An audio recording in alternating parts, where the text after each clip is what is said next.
Assalamualaikum warahmatullahi wabarakatuh. Halo sahabat setia cerita Abi-Ian dari channel YouTube Serhan Munte.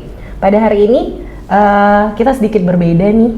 Kita mau sedikit cakap-cakap nih mengenai karya ilmiah dari Abi-Ian yang sudah dibukukan menjadi eksekusi hak tanggungan parate eksekusi dan pengadilan.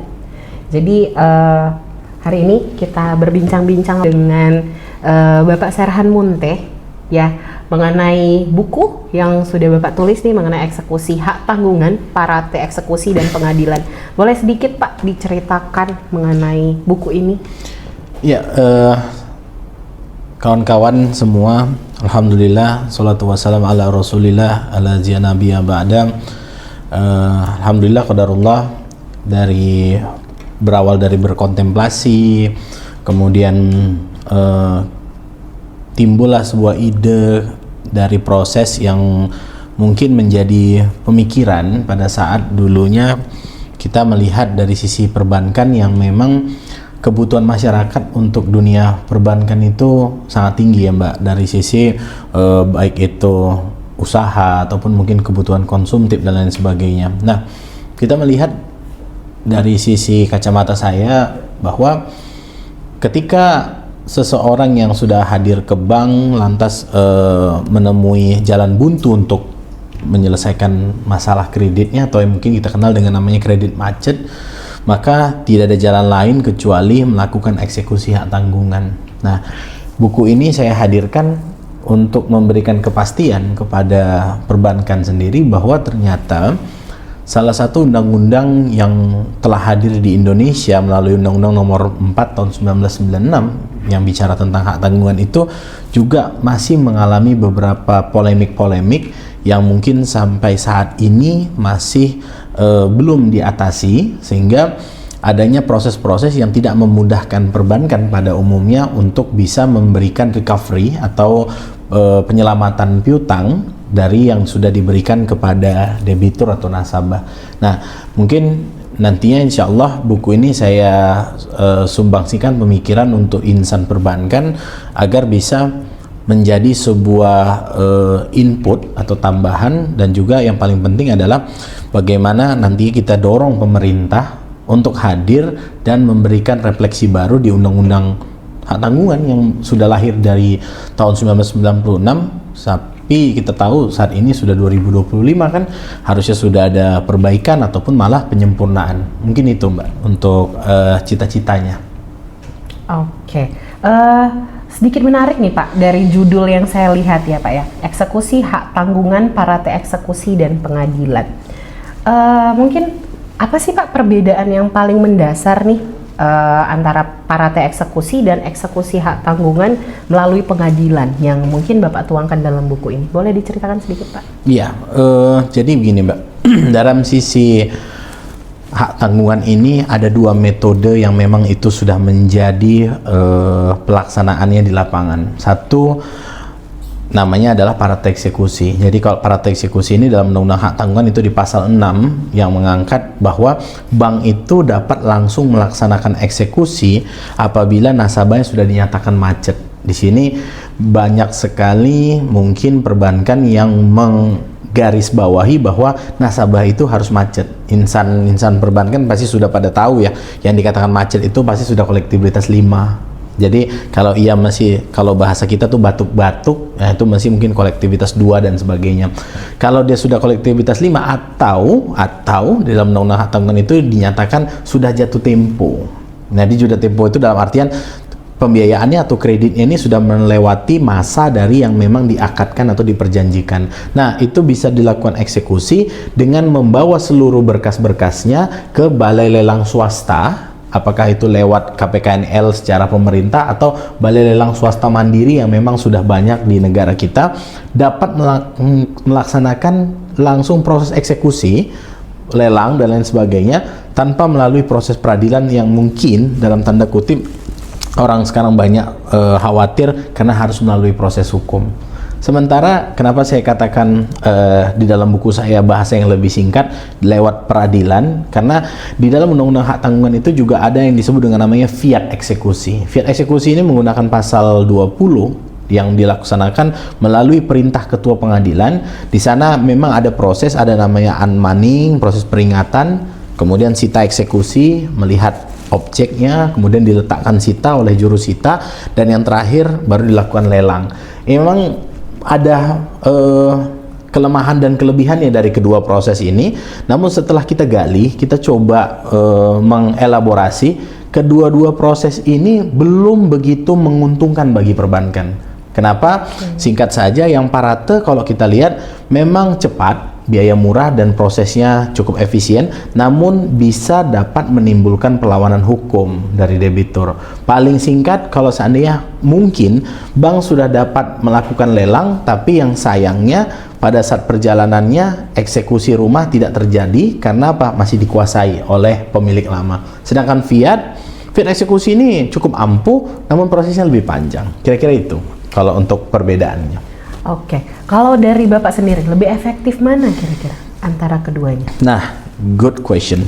Jadi kalau ditanyakan lebih efektif mana, maka jawabannya kedua-duanya efektif, dan kedua-duanya juga memiliki kelemahan masing-masing di setiap poin-poinnya. Kenapa?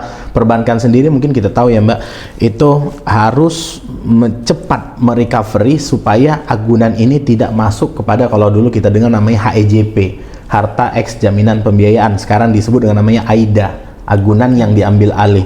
Jangan sampai masuk ke AIDA, karena dia harus bukukan aset dia menjadi laba yang ditarik menjadi aset.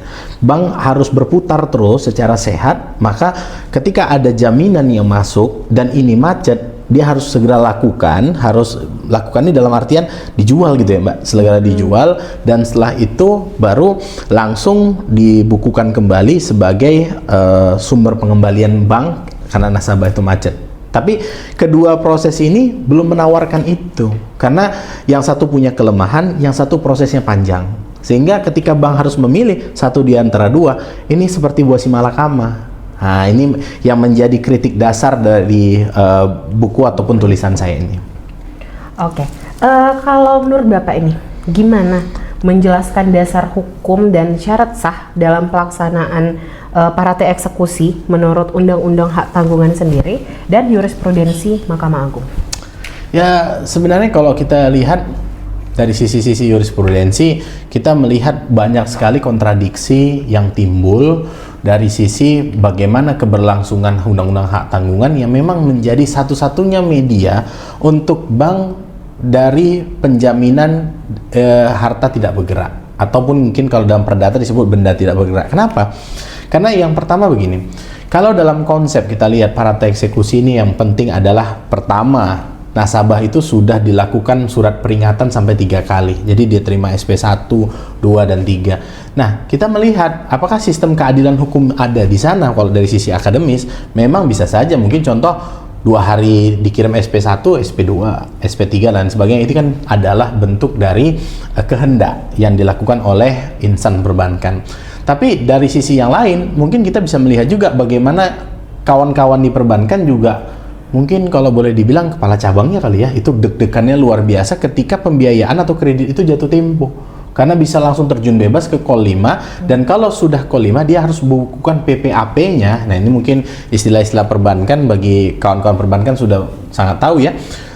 Aktiva produktifnya itu harus dia bukukan langsung 100% dari nilai total aset, sehingga ketika memang prosedurnya sudah lengkap, ini kan yang dibutuhkan ada sertifikat hak tanggungannya jelas, sertifikat yang menjadi landasan jaminan itu ada, kemudian ada offering letter, kemudian surat peringatan sudah 3 kali, sudah jatuh tempo ataupun macet, itu di antara 2, kemudian sudah ada upaya-upaya, mungkin bisa kalau kita kenal di perbankan ada namanya restruktur, kemudian reschedule, dan lain sebagainya. Ketika ini sudah dilakukan semua, maka sebenarnya proses eksekusi ini baik parate dan fiat itu bisa langsung saja dijalankan. Sesimpel itu sih. Oke. Kalau di buku ini sendiri Pak, ada memberikan kritik terhadap pelaksanaan eksekusi hak tanggungan melalui pengadilan? Iya, jelas. Saya mencoba untuk memberikan sebuah sumbangsi kepada dunia hukum, maka hari ini kita bicara-bicaranya ini kita mencoba untuk lebih mengkritik ataupun malah bahasanya menggelitik khususnya di sini yang kita kritik ini adalah pemerintah, Mbak. Kenapa? Pemerintah seakan-akan tetap memperhatikan perbankan tapi lupa bahwa aturan-aturannya ini sudah mulai usang. Jadi contoh undang-undang hak tanggungan, kalau nanti di lain cerita kita cerita tentang undang-undang jaminan fidusia, ini semua sudah mulai usang dan mulai tertinggal. Memang kita semangat melihat bagaimana sekarang prolegnas melalui Komisi 3 DPR RI dan lain sebagainya itu melahirkan KUHP baru, melahirkan kitab undang-undang hukum acara pidana baru sebagai acuan bagi kita yang harus segera meninggalkan hukumnya Belanda. Tapi di samping proses itu kami merasa ini juga menjadi sesuatu hal yang sangat penting, karena kalau ini ketinggalannya terlalu jauh, orang tiap hari melakukan aktivitas perbankan, Mbak. Orang semua sekarang ini butuh perbankan, bahkan sekarang sudah lebih canggih, dalam artian sekarang sudah ada namanya apa sih, pinjaman online, kemudian bentuk-bentuk yang lain yang tanpa jaminan itu sudah bisa terima uang. Nah ini kan hukum nantinya yang memang dinamikanya terus bergerak, ini kan harus dinamis, harus mengejar dia ketinggalan-ketinggalan yang ada di sini. Maka di dalam sumbangsi karya ilmiah ini yang sudah kita alhamdulillah jadi buku, kita mencoba untuk bicara kepada pemerintah sebagai pemangku kepentingan untuk jangan lupain hak tanggungan, karena hak tanggungan ini selalu dipakai. Mungkin kita nanti bisa lihat dari kawan-kawan notaris itu berapa banyak sehari untuk mendaftarkan APHT ke bank, apalagi mungkin developer ya Mbak ya, yang memang sudah melakukan pecah sertifikat sekian banyak, itu kan semua diikat dengan hak tanggungan. Jadi secara perjalanannya ini cukup banyak, dan di buku ini di akhirnya, di kesimpulannya itu saya memberikan statement bahwa dalam proses parate dan fiat ini tergantung di tengah-tengah karena belum ada sebuah way out yang jelas atau jalan keluar yang jelas dari proses itu. Kira-kira gitu sih. Oke, Pak, kalau terjadi nih sengketa atau perlawanan dari debitur ya, bagaimana buku ini menyarankan kreditur memilih strategi hukum yang tepat, Pak? Iya, ada salah satu pertanyaan dari kawan-kawan juga, apakah memang hak tanggungan ini memiliki kekuatan yang sedemikian besarnya sehingga dapat menjadi sumber acuan bagi perbankan? Nah, saya jawab dalam buku saya ini mengikuti pasal 14 ayat 2. Di sana dikatakan bahwa sebenarnya secara definisi dasar, undang-undang hak tanggungan ini hak lahir untuk memberikan sebuah bentuk dengan dasar irah-irah demi keadilan berdasarkan ketuhanan Yang Maha Esa. Kalau sudah ada irah-irah itu, jelas kita katakan bahwa sebenarnya undang-undang hak tanggungan ini sama, Mbak, dengan putusan pengadilan yang sudah berkekuatan hukum tetap. Jadi dia sudah inkrah. Sehingga ketika dia sudah memiliki sertifikat hak tanggungan dan syarat-syarat tadi pendampingnya secara asesornya sudah dipenuhi, hak tanggungan ini dengan prinsip droit de suite dan droit de preference-nya memang tidak bisa dihalangi dan nggak bisa dibendung lagi. Itu bisa langsung, apa ya, bahasanya kita tuh menerabas gitu ya, bisa langsung dihajarnya semua, bisa laksanakan eksekusi langsung. Bahkan kehadiran ketua pengadilan kalau bicaranya di fiat eksekusi itu hanya sebagai orang yang ditunjuk oleh lembaga hukum, dalam hal ini di yurisdiksi pengadilan atau sebagai cabang dari Mahkamah Agung, untuk hanya memperingatkan kepada saudara sebagai debitur dipanggil ke pengadilan namanya unmanning untuk diingatkan bayar ya, dan itu temponya hanya 7-8 hari kerja. Itu bisa dilakukan 2 kali unmanning, dan setelah itu maka kita langsung bergerak. Dia tidak bisa ditunda. Bahkan terakhir dari segi jurisprudensi saya sudah menelaah, ini sudah bisa kita sadur dalam sebuah kesimpulan bahwa kalaupun ada gugatan, hak tanggungan tidak akan pernah berhenti. Jadi hak tanggungan terus jalan meski ada gugatan yang membantah proses itu. Itulah hebatnya dan superpowernya hak tanggungan ini. Oke, mungkin terakhir Pak dari saya, buku ini membahas implikasi sosial atau ekonomi dari pelaksanaan hak tanggungan secara parate?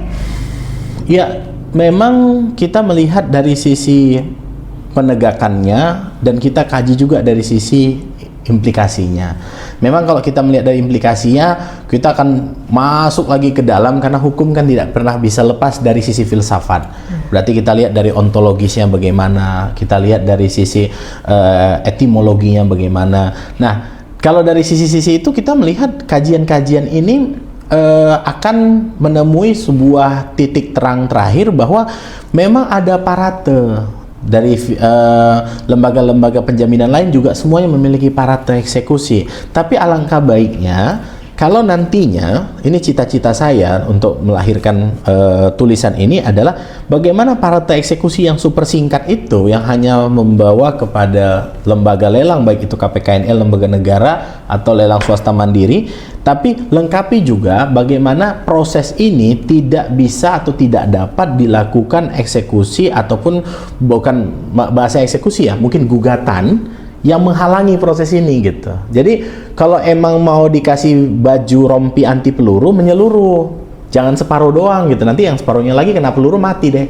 Nah, kita mau memang ketika dia pakai, seseorang yang pakai rompi anti peluru itu aman bagi dia gitu. Walaupun pelurunya tetap ada kalau seandainya dia ikut di medan perang, tapi di dalam situasional yang memang dijalankan si yang akan menuntut keadilan lewat hak tanggungan ini, memang sistem parate ini sudah komplit, sudah sempurna. Jangan gantung gitu. Jadi kalau emang udah mau basah sekalian, basahnya basah seluruhnya. Itu sih niatnya kita itu, niatnya saya itu agar jangan ini menjadi sebuah proses yang menggantung di tengah, kan nggak enak. Jadi jadikan dia proses itu memang dari awal sampai akhirnya lengkap, sehingga emang hak tanggungan itu satu-satunya bentuk daripada lembaga penjaminan yang dibuatkan negara untuk perbankan. Karena kita tahu bahwa pernah terjadi diskusi antara kita dengan para insan perbankan, apakah perbankan itu memang pada akhirnya adalah sebuah bentuk dari lembaga keuangan yang hanya melihat kepada jaminan.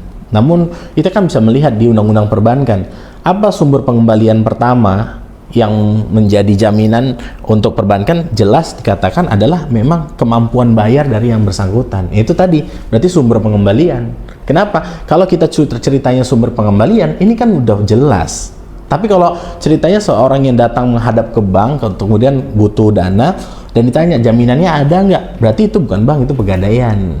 Karena bertukar menukar barang dengan jaminan bank, dengan jaminan sebuah benda itu konsepnya konsep pegadaian. Tapi kalau bank kan kita tahu cita-citanya adalah menghimpun dana dari masyarakat dan menyalurkan kembali. Sehingga prinsip kehati-hatian ini ada sumber pengembalian yang jelas, baru ada barang jaminan. Sehingga kita lihat implikasinya, penerapannya nanti akan bermuara kepada sebuah sistem yang memang melindungi bank setelah dia melakukan prinsip kehati-hatian gitu. Jadi dia harus melakukan dulu prinsip kehati-hatian ini, dikedepanin dulu, barulah ini bisa berjalan secara aktual. Kira-kira gitu sih menurut saya. Baik, saya mau tahu nih pandangan Bapak sebagai penulis buku ini ya.